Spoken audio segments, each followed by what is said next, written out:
सीमा गुलाम हैदर और सचिन की जो बेल कराई उसमें सेक्शन है हजूर 120 बी आईपीसी और 14 विदेशी अधिनियम। और 14 विदेशी अधिनियम में सिर्फ और सिर्फ 7 साल से कम सजा का प्रावधान है। उसी के आधार पे मैंने बेल ली। मैंने देखिए, अगर कोई विदेशी व्यक्ति बिना वीज़ा और पासपोर्ट के किसी भी देश में एंट्री करता है तो उस पर 14 विदेशी अधिनियम, और यदि उसका पासपोर्ट भी समाप्त है तो उसमें धारा 3, 4, 5 पासपोर्ट अधिनियम भी लगता है। अब इस अधिनियम में जो थाना पुलिस है उसने 3, 4, 5 पासपोर्ट अधिनियम भी लगाया था, जो कि माननीय मजिस्ट्रेट द्वारा जो है वो रिमांड लेने से निरस्त कर दिया। इसलिए इनका जो रिमांड हुआ वो धारा 120 बी आईपीसी और 14 विदेशी अधिनियम में ही हुआ।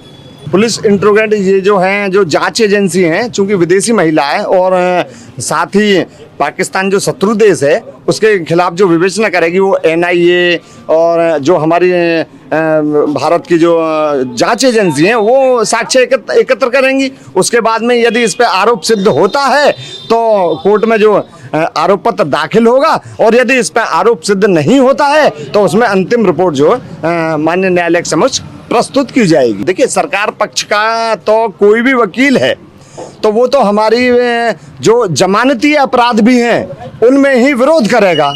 मान लीजिए कोई भी जमानती अपराध भी है उनमें विरोध करेगा, पर चूंकि हमारे जो ग्राउंड थे उनके तहत माननीय न्यायालय ने हमारी बेल स्वीकृत करी। मतलब हम नहीं कह सकते, इसको संज्ञान नहीं, हम कह नहीं सकते। ये भारतीय गवर्नमेंट और पाकिस्तान गवर्नमेंट के ऊपर ही निर्भर है कि वो उनको डिपोर्ट करें या उनको अपने यहाँ लें, वो उनकी बात है, राष्ट्रीय बात है। करीब 2-3 महीने पहले यहाँ नाइजीरियन व्यक्ति भी पकड़े गए थे, उनको भी जमानत मिल गई, पर लेकिन नाइजीरिया के लिए इतना तो ये हाईलाइट नहीं हुआ मामला। तो ऐसा नहीं है, चूंकि ये जो मामला है ये शत्रु देश से है, ये है और क्या है। ये बात मुझसे मैं आपको डिटेल में कभी जब आएंगे आप मेरे पास तो मैं सारी चीज़ समझाऊंगा।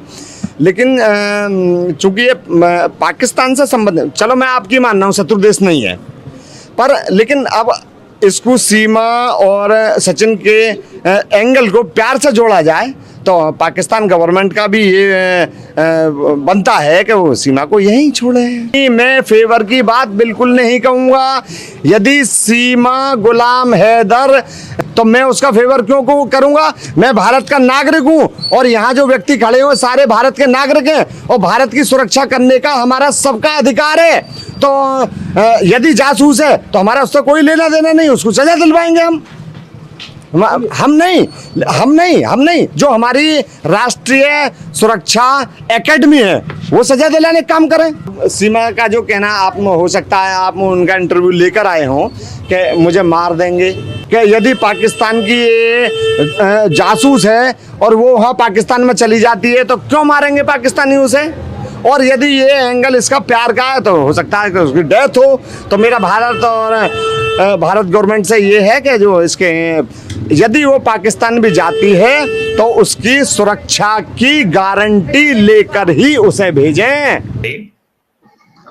नहीं, फॉरेनर एक्ट तो यही है, वो ऑफेंस ही है मेरी नजर में, तो वो ऑफेंस है। उस पर मजीद आप क्लियर कर देंगे ना, आपका ओपिनियन उस पर डिफरेंस है।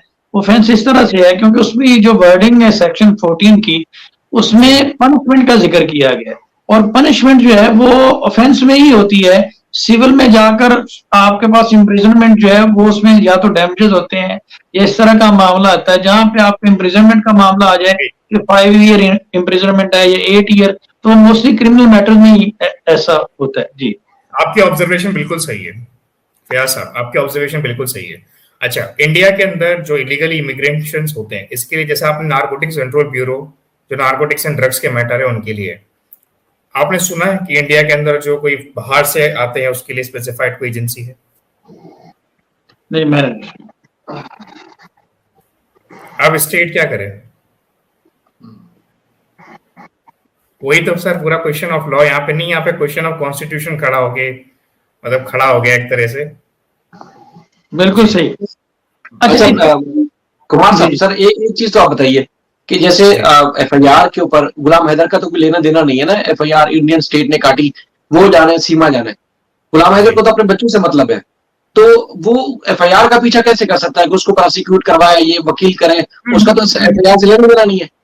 मैं बताता हूँ उनका बेसिकली क्या है, कस्टडी फॉर द चिल्ड्रन के लिए वो अपना एक सूट फाइल करें। मेरा तो देखिए यही था क्लियरली, आप HCCU में चले जाएं, आप किसी इंडियन कोर्ट में चले जाएं, ठीक है, और वहां पे जाके पहले तो स्टेट हाई कोर्ट में अगर आप जाना चाह रहे हैं, आप सीधा सुप्रीम में, मैंने आपको बताया था एनआरसी ट्रिब्यूनल भी है, और बाकायदा CJI के पास भी मुद्दा जा सकता है, बिकॉज ये बहुत बड़ा मामला हो गया सर, इसमें काफी चीजें चैलेंज हो गई है। तो CJI जो चीफ जस्टिस ऑफ इंडिया है, ऑनरेबल CJI साहब, उनके भी जा सकता है। बेसिकली मेरा तो कंसर्न ही कस्टडी का रहा है। मैंने कभी भी ये नहीं कहा कि इसको इस चीज के लिए प्रोसिक्यूट किया जाए कि ये इलीगली बाहर से आई है। आप समझ रहे हैं मेरी बात को? दैट्स व्हाई जी वो कस्टडी के लिए किया जा सकता है। जी बिल्कुल। जी अच्छा सर, एक चीज नजर आया, मजाक भी और थोड़ा संजीदा भी, कि वो ये है कि जैसे यहाँ से पाकिस्तान से, नेपाल से, श्रीलंका से, किसी भी आपके जितने भी नेबरिंग कंट्रीज हैं, वहां से एक औरत उठती है और कहती है कि मुझे मियाँ मुझे जूते मारता था, तो मैं लिहाजा इंडिया सेफ्टी के लिए आ गई हूँ, तो मुझे आप पनाह दें, मुझे सेव करें। तो जी मजाक वाली भी बात है, तो मजाक पर एक जवाब दूंगा आपको।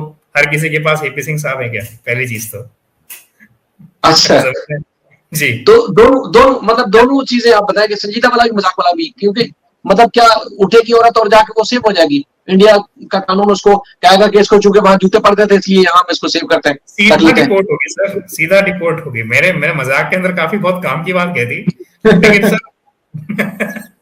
जी मैंने मजाक में काफी काम की बात कह दी, तो बिल्कुल डिपोर्ट। सर तो फिर यहाँ तो यही सवाल पैदा होता है कि 6-7 महीने से फिर उसको सीधा डिपोर्ट क्यों नहीं किया सर? क्योंकि सर उनके साथ AP सिंह साहब आ गए ना, क्लियरली मैं आपको बताऊं तो मैंने मजाक में बहुत काम की बात कही। 140 करोड़ नहीं है, 140 करोड़ AP सिंह नहीं है सर, लॉ AP सिंह नहीं है। नहीं वो बात आपकी सही है, वो बात आपकी सही है। अब देखिए कितने बार डिपोर्ट किया गया इंडिया में, ये कोई पहला वो थोड़ी है इलीगल इमिग्रेशन या इलीगल तरह से आना, रेफ्यूजी लेना। काफी लोग आए सर, काफी लोगों को डिपोर्ट किया गया। केरला हाई कोर्ट ने भी कई बार डिपोर्टेशन के ऑर्डर दिए हैं, और सब में कहीं ना कहीं सिविल प्रोसीडिंग्स हैं। आप एक चीज देखें। अच्छा, जैसे आप AP सिंह का बता रहे हैं, क्योंकि हमारा पूरा दिन वकीलों से वास्ता रहता है, जैसे मैंने कहा कि अगर मैं फील्ड में किसी से मुझे डर लगता है तो मुझे वकीलों से डर लगता है, इसके अलावा किसी से नहीं डरता। तो काफी हमारे जो वकील है काफी वो कहते हैं कि बड़े पखराटू टाइप के, कि मतलब कभी भी कोई सीधा काम करना नहीं उन्होंने ना। अक्सर मुझे दोस्त कहते हैं कि यार LLB कर लो, पूरा तुम्हारा वकील। आप डाल रहे हैं और वकील के सामने आप बात कर रहे हैं। नहीं मतलब मैं तो हुज्जत बात कर रहा हूँ, मैं रेस्पेक्ट के लेवल में बात कर रहा हूँ, क्योंकि देखिए किसी काम में किसी रंग में भंग डालना है तो वकील आप कर ले, वो बिल्कुल भंग डाल देगा। तो जैसे AP सिंह की मतलब मिसाल दी है कि एक जेन्युइन केस है, मियाँ बीवी का तनाजा है, उसका धर्म चेंज करने का मामला है, लेकिन उसने वो कहते हैं कि हिंदू मुस्लिम का मसला बना दिया, इंडिया भारत का मसला खड़ा कर दिया। हालांकि ये चीजें तो होती रहती है कि पहला और आखिरी केस तो नहीं है ना सर सीमा, ये तो हमारा होता है और होता रहेगा। तो आपने AP सिंह की मिसाल ठीक दी, लेकिन अकेला AP सिंह ही तो इंडिया नहीं ना सर। तो आप देखें अभी एक कोई आई है बाहर से, मिजोरम से करके, आपने भी सुनी होगी न्यूज, ठीक है, तो उसको रखा गया अभी करंटली। अच्छा, यहाँ पे एक सवाल कुमार साहब ये पैदा होता है कि क्या इंडियन जो कॉन्स्टिट्यूशन है उसमें कोई डिस्क्रिमिनेशन के हवाले से कोई आर्टिकल मौजूद है, जिस तरह से पाकिस्तान में एक आर्टिकल है कि तमाम सिटीजन ऑफ पाकिस्तान और जितने भी हैं उनके इक्वल राइट हैं, चाहे वो कोई ब्यूरोक्रेट है, चाहे वो कोई भी है, चाहे एक ऑर्डिनरी सिटीजन है, उसकी फंडामेंटल राइट्स। जी फंडामेंटल राइट। तो ये क्या डिस्क्रिमिनेशन नहीं है कि एक के साथ आप एक को तो डिपोर्ट कर रहे हैं और एक को आप जो है वो सेलिब्रिटी बना रहे हैं या उसको आप प्रमोट कर रहे हैं, तो ये क्या उसका जो फंडामेंटल राइट है उसकी वायलेशन नहीं है बेसिक कॉन्स्टिट्यूशन की, कि उसको आप डिस्क्रिमिनेशन उसमें जा रहे हैं? सर डिस्क्रिमिनेशन आपने वर्ड यूज किया है ना? जी ये वन साइडेड चीज है। डिस्क्रिमिनेशन के अंदर थोड़ा तो छूट मिलती है इंसान को, ये तो पूरा केस ही वन साइडेड है। सीमा को एक तरह से कह लीजिए सर पे बिठा लिया और बाकी सबको वो कर दिया। जो इसके अंदर बॉर्डर के ऊपर सिक्योरिटी फोर्स रहती है, आई डोंट नो एग्जैक्टली क्या बोलते हैं, उन तक को सस्पेंड किया गया। उसके बाद हालांकि चीजें एक्टिव हुई है, बट क्योंकि फिर वही मेरे एक बात कहूंगा सर कि जिस तरह का केस फॉर्म हुआ स्टार्टिंग से लेके अब तक, ये सब इसी का एडवांटेज है। बिकॉज एक बहुत फेमस कोट है, एनीथिंग यू से can and will be used against you. बहुत स्ट्रेटेजिक प्लानिंग रही है इसके पीछे, इन सब के पीछे बहुत स्ट्रेटेजिक प्लानिंग रही है जी। तो सर ये जो जज्बात के साथ खेलना, माइंड गेम के साथ आगे जाके करना, तो एपी सिंह से ज्यादा क्रेडिट आप सीमा को नहीं देते कि जैसा वो सोचता है उससे भी आगे का कदम करती है वो, मतलब सर, उसको credit ये तो भी नहीं देना आता। सर क्रेडिट तो दोनों को बराबर ही देना पड़ेगा, अगर मैं सही बताऊं तो। हमें नहीं पता मतलब कौन इसलिए पहले से उन्होंने जुड़ा हुआ है। इसलिए उन्होंने बहन भाई का रिश्ता सही चुना है कि हम दोनों बहन भाई हैं।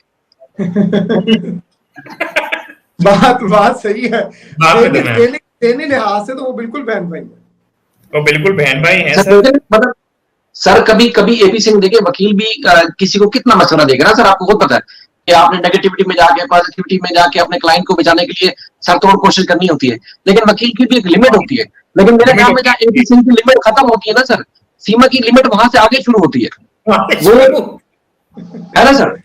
मतलब अगर अगर एपी सिंह को आप क्रेडिट दें जितना भी, मैं कहता हूं जितनी चालाकी से इस बंदी ने अपने केस को डील किया है, शायद ही दुनिया का कोई बंदा डील कर सकता हो।